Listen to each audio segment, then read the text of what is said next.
Hi అండి. Sunday కదా అని చికెన్ ఫ్రై చేశానండి. రొటీన్గా కాకుండా వెరైటీగా ఏ మసాలాలు వాడకుండా తయారు చేశానండి. చికెన్ బాగా కడిగేసుకొని అందులో ఉప్పు, కారం, పసుపు వేసి బాగా కలిపి మూత పెట్టి కొంతసేపు పక్కన పెట్టుకోవాలండి.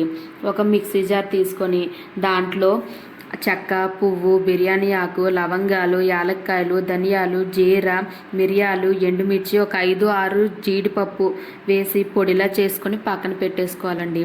స్టవ్ పైన బాండి పెట్టి అందులో నూనెసి నూనె హీట్ అయ్యాక జీలకర్ర వేసి తర్వాత ఉల్లిపాయలు, పచ్చిమిర్చి ముక్కలు వేసి వేగాక అల్లం వెల్లుల్లి పేస్ట్ వేసి పచ్చివాసన పోయేలా చేసి అందులో చికెన్ వేసి కలపాలండి.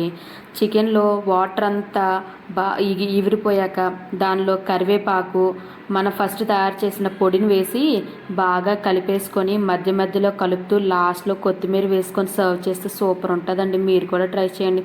థ్యాంక్ యూ అండి. సబ్స్క్రైబ్ చేసుకోండి. బాయ్.